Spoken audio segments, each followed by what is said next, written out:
I thought a lot about it, like what should be the correct title of this lecture, and I finally came to this one. हम दो हमारे दो से ज्यादा. अब आप सोचोगे ये क्या बता दिए हैं. So hold it, don't be confused. Let me clear it. But before that, let me introduce myself. Hi, I am Satyendra Chandel, a student of English grammar, and today we are going to learn some words. Not some words, but some important words. सो इनमें क्या है कि grammar ने क्या किया, आपके कुछ words divide किए हैं कि आप अगर दो चीजें हैं तो आप इनवर्ट्स का यूज करोगे, दो से ज्यादा हैं तो आप इनवर्ट्स का यूज करोगे. तो आइए समझते हैं. So here we go with the words. जो वर्ड्स हैं हमारे पास, either, any, neither, none, each other, one another, between, among. अब ये वर्ड्स हैं कि अगर आपके पास दो चीजें हैं, दो पर्सन है या दो चीजें हैं, तो आप इन वाले वर्ड्स का यूज करेंगे. और अगर चीजें दो से ज्यादा हो जाती हैं, ठीक है, तो आप इन वर्ड्स का यूज करेंगे.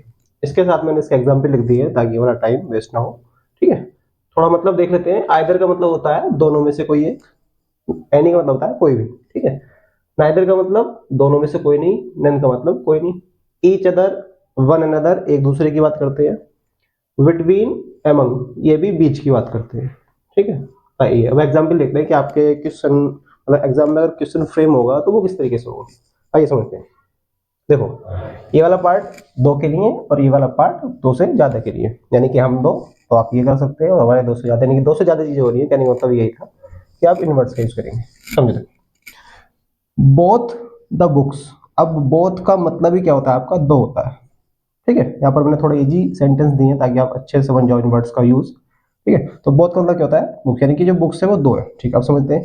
Both the books are expensive, you can buy any oblique either of these. अब हमें पता है कि दीज किसको रिप्रेजेंट कर रहा है, बुक्स को, जिनका नंबर क्या है, दो ही है. तो उसके लिए जो हम यूज करेंगे, किसका यूज करेंगे, आइदर का. एनी का नहीं करेंगे. अगर दो से ज्यादा हो, जो अगले सेंटेंस में है, all the books. All the books का मतलब अब यहां से दो से ज्यादा की बात हो रही है. ठीक है. All the books are expensive, you can buy any either of these. अब दीज का जो नंबर है वो दो से ज्यादा है क्योंकि ऑल की बात कर रहा है. यहाँ पर दीज जो है आपका प्रोनाउन है. ठीक है, और किसको रिप्लेस कर रहा है, ऑल दी बुक्स को, जिसका नंबर दो से ज्यादा है. तो हम क्या करेंगे यहाँ पर, एनी. यहाँ पर आइदर नहीं आएगा. ठीक है, कहने का मतलब क्या है, बोथ द बुक्स, दोनों ही बुक्स क्या एक्सपेंसिव है, यू कैन बाय, आप कोई सी दोनों में से कोई सी एक को बाय कर सकते हो. तो यहाँ पर आइदर, यहाँ पर एनी. ठीक है. देखो नेक्स्ट, नाइदर का मतलब क्या होता है, दोनों में से कोई नहीं. It was test today. ये क्या था कि आज टेस्ट था. And none of public neither of the students of the class came. ठीक है. नाइदर, अब स्टूडेंट्स को देखो कि भाई क्लास के स्टूडेंट्स हैं तो समझ लो दो से ज्यादा ही होंगे. दो से ज्यादा होंगे तो फिर हम क्या यूज करेंगे, नन. नाइदर आपका नहीं आएगा, तो क्या जाएगा, none of the students of the class came. यानी कि जो क्लास के स्टूडेंट्स उनमें से कोई भी नहीं आया. ठीक है. अगर यहाँ अगर रेफरेंस होता कि दो हैं तो आप नाइदर का यूज करते, ज्यादा है तो आप नन का यूज करोगे. नेक्स्ट देखो, fourth.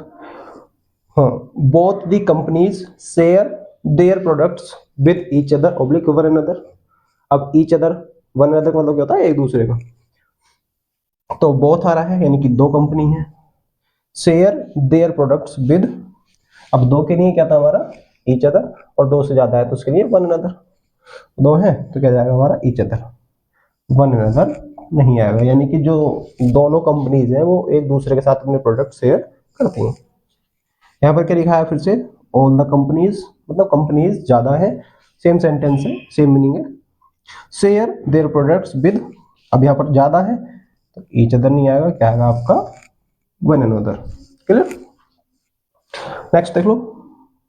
The teacher distributed notebooks among oblique between all the students of the class. यानी कि क्लास के सभी स्टूडेंट्स हैं. रेफरेंस पता चल रहा है कि दो से ज्यादा हैं, तो क्या जाएगा, अमंग, बिटवीन नहीं आएगा. बिटवीन का एग्जाम्पल आप लिख सकते हो कोई, there was no dispute between Rohan and Madhav. तो यहाँ पर दो पर्सन है तो यहाँ पर बिटवीन यूज कर सकते हो. ठीक है, तो ये कुछ वर्ड्स थे जिसको हमने थोड़ा क्या कर दिया कि आप दो का यूज करोगे तो ये वाला यूज करेंगे, और दो से ज्यादा का यूज करोगे तो इन वालों का यूज करोगे. ऑल्दो ये आपका अलग अलग टॉपिक से बिलोंग करते हैं, बट इस तरीके से हम इनको आसानी से याद कर सकते हैं. ठीक है. अगर आप थोड़ा सा बैकग्राउंड की हिस्ट्री, यानी कि कहाँ से बिलोंग करते हैं जानना चाहो तो देख लेते हैं अभी। आइदर, एनी, नाइदर, नन, ये होते हैं आपके डिस्ट्रीब्यूटेड वर्ड्स। लेट मी,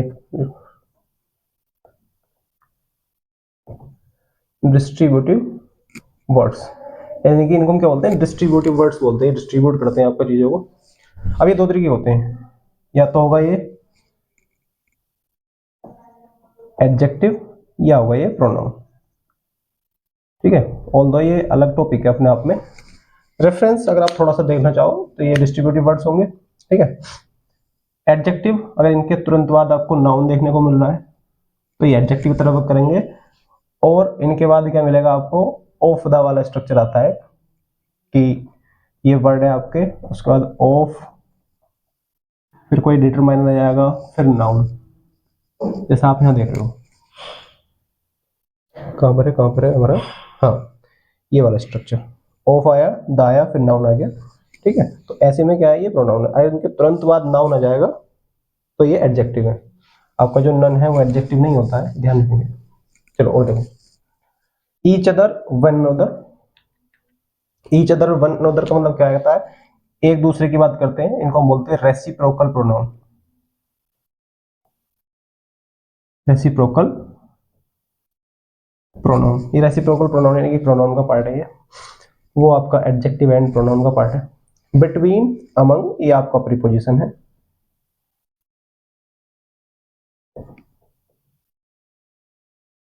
ठीक है, यानी कि इनके पीछे के आप बैकग्राउंड देखना चाहो कि हाँ ये कहाँ से बिलोंग करते हैं, तो ये सब इनका ही है। ठीक है, so I hope you get it, समझ में आया होगा जो मैं समझाने की कोशिश कर रहा था। ये वर्ड्स क्या है, इन पे ये इंपॉर्टेंट वर्ड्स है, आपके यहाँ से क्वेश्चन फ्रेम होते हैं। ठीक है, so thank you for watching. जय हिंद।